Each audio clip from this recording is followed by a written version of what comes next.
Alors bonjour à tous. Aujourd'hui nous allons faire le récit de Saint Armentaire, évêque de Pavie. Les actes de la vie de ce saint et d'un grand nombre d'autres évêques de Pavie ont péri par suite des bouleversements sans nombre dont cette malheureuse ville a été le théâtre. Néanmoins, le corps du saint évêque qui nous occupe a pu échapper à la dévastation. Il est religieusement conservé dans l'église principale de la ville. Et chaque année, on fête sa fête le 30 janvier. Il succéda à saint Damien en 720 et siégea 10 ans environ. Son occupation principale était la prière. Il aimait à répéter ces consolantes paroles. Il est de toute impossibilité qu'une chose juste, justement demandée, ne nous soit pas accordée. La prière est plus efficace et plus puissante qu'un ordre pour obtenir ce que nous demandons. La prière éteint la violence du feu, ferme la bouche des lions, termine les guerres, chasse les démons, les maladies et les orages, brise les liens de la mort, détourne de nous la colère de Dieu et tous les maux. Alors, voilà un récit assez court. Le texte nous le dit, eh bien, les actes de sa vie ont été balayés visiblement, ils ont péri lors de bouleversements. On peut imaginer que ce sont à cause de guerres ou de chasse de la part des païens ou des gentils qui ont persécuté peut-être à ce moment-là les chrétiens. En tout cas, nous avons quelques éléments. Et des quelques éléments que nous avons, nous allons pouvoir tirer une morale. La première, plutôt, je vais en faire qu'une seule. Même s'il faut quand même se rappeler que une des phrases principales est la suivante: son occupation principale était la prière. Et c'est de là que nous allons tirer notre morale aujourd'hui. Il est indiqué que il aimait répéter ces consolantes paroles. Et nous avons cité ces paroles pour terminer le récit. Alors, aujourd'hui, quand on parle de la prière et qu'on demande qu'est-ce que la prière, eh bien, on peut répondre très simplement que la prière, c'est parler avec Dieu.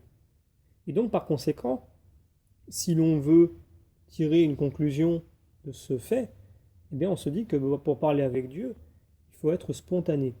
Il faut lui dire ce qu'il y a dans le cœur. Et donc, des paroles toutes faites ou des paroles répétées n'ont pas de sens, puisqu'il s'agirait d'agir peut-être comme un païen. La réalité, c'est que cette interprétation est souvent faite à partir du texte qui est indiqué dans l'Évangile où Jésus dit: ne répétez pas les prières comme les païens. Or, si Jésus nous dit ça, c'est entre autres pour nous dire que, en gros, les païens à cette époque-là pensaient que, en répétant les prières, eh bien, les divinités auxquelles ils croyaient allaient finir par les exaucer. Or, évidemment, Dieu n'a même pas besoin finalement que l'on fasse la prière puisqu'il sait ce dont nous avons besoin. Donc le sens, l'interprétation est ailleurs.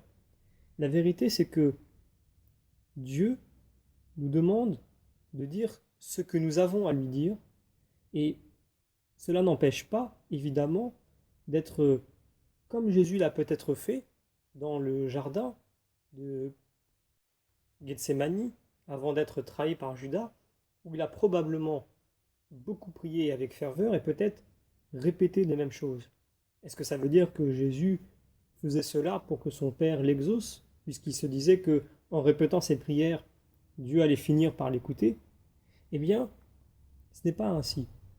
La réalité, c'est que il y a des prières différentes et la prière n'est pas unique. Je m'explique. On peut prier pour rendre grâce. Et donc effectivement, en priant pour rendre grâce, on peut le faire de façon spontanée. On peut aussi prendre des chants, prendre des prières écrites et exprimer cette gratitude, cette joie au travers de prières. Peut-être que, comme nous n'avons pas forcément les mots pour exprimer ce que nous ressentons, une prière qui est déjà écrite et qui correspond à ce que nous ressentons peut faire l'affaire puisqu'il y a à l'intérieur de nous l'envie de rendre grâce à Dieu. Il faut évidemment prendre en compte le fait que tout le monde n'est pas au même niveau.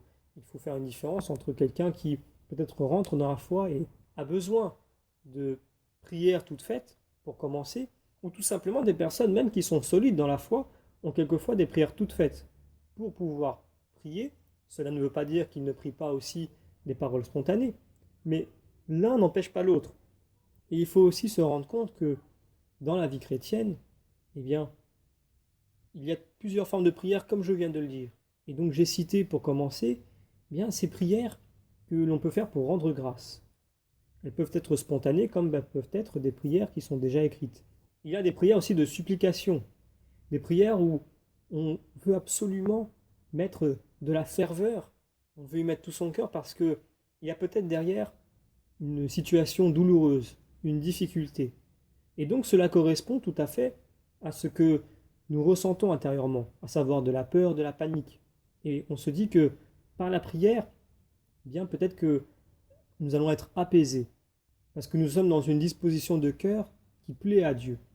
Ça ne veut pas dire que on se dit que l'on va répéter ces paroles et qu'au bout d'un moment, Dieu va finir par exaucer notre demande, puisque comme nous l'avons déjà dit, Dieu sait déjà ce dont nous avons besoin.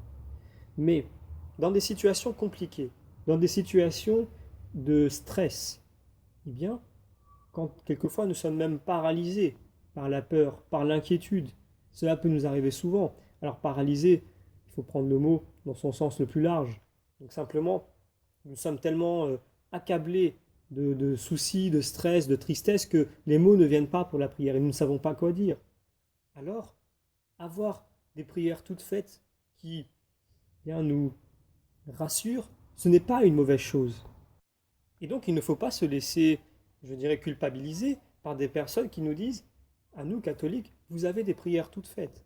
D'ailleurs, je pense que ceux qui écoutent cette vidéo, peut-être penseront notamment, entre autres, à nos frères protestants, qui souvent font la remarque aux catholiques en disant que vous avez des prières toutes faites, ce n'est pas ça, prier. Prier, ça doit venir du cœur. Certes, prier doit venir du cœur, mais ça n'empêche pas que ça doit peut-être des paroles spontanées, comme cela peut être des paroles déjà écrites qui expriment quelque chose qui est à l'intérieur de nous. D'ailleurs, nos frères protestants comme nous utilisent très bien des prières, des psaumes pour prier, et pourtant, ce sont des prières déjà écrites. Alors, il ne faut pas tomber dans la culpabilité quand quelqu'un vous dit que vous ne priez pas correctement. C'est lui qui se trompe. Nous prions comme bien ce qui nous correspond, selon notre maturité spirituelle, selon notre caractère, selon le besoin du moment.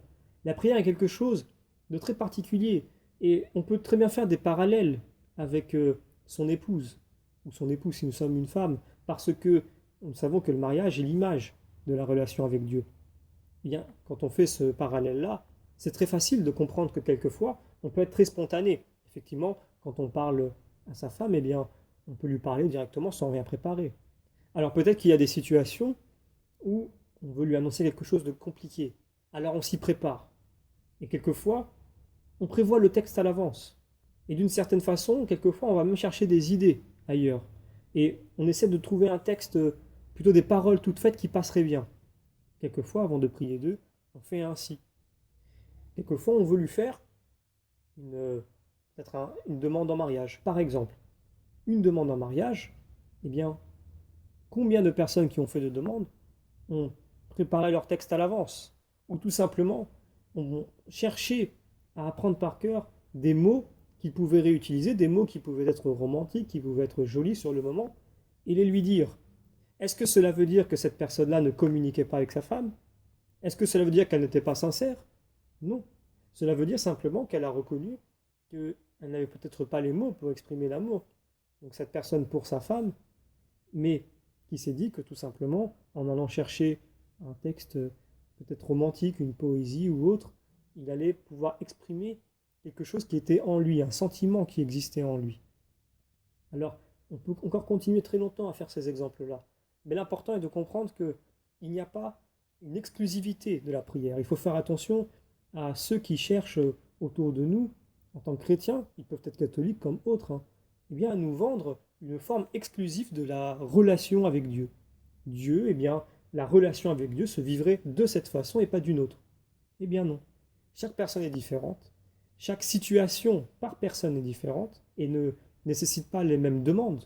On ne va pas parler avec quelqu'un en deuil de la même façon que l'on va demander en mariage sa femme, de la même façon que l'on va parler avec ses enfants. Donc chaque situation amène des formes et un fond différent, et de même avec Dieu. Donc, pour en revenir à notre récit de notre saint du jour, pour ne pas être très long, eh bien tout simplement, quand vous êtes dans l'angoisse, dans la difficulté, ou simplement, ça peut être aussi quand on souhaite rendre grâce à Dieu, et que on n'est pas très doué finalement pour trouver les bons mots, mais qu'on peut y mettre du cœur et de la joie dans un texte tout fait, eh bien il ne faut pas hésiter à avoir sous la main, donc à force à l'avoir en tête, eh bien un petit morceau de prière, des versets ou des phrases qui ont pu, dans des prières qui ont été écrites par les hommes, eh bien qui ont pu peut-être nous parler et nous dire, ah bah ça c'est des paroles qui expriment quelque chose que je ressens en moi. Elles me vont bien ces paroles-là, je vais les donner à Dieu. Eh bien on peut se dire que l'important, puisque l'on voit que dans ce récit, nous avons très peu d'éléments sur Saint Armentia. Beaucoup de choses ont péri malheureusement. Mais ce qui est resté, le principal, c'est son occupation première qui était la prière. Et il aimait répéter des paroles consolantes. Alors, demandons à Dieu aujourd'hui, par l'intermédiaire de Saint Armentaire, de pouvoir nous montrer quelles sont toutes ces façons que nous pouvons explorer et qui nous permettent de pouvoir parler avec Dieu, de pouvoir prier, de pouvoir être en relation avec le Seigneur et de ne pas nous restreindre à une forme particulière ou à une certaine façon d'agir qui ne nous correspondrait pas vraiment ou qui ne correspondrait pas à la situation en cours. Alors, pour cela, il nous faut que le Seigneur nous ouvre peut-être l'esprit vers d'autres façons de pouvoir prier, parler avec lui et donc d'enrichir notre relation avec lui.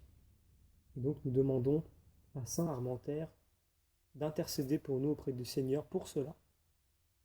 Saint Armentaire, priez pour nous.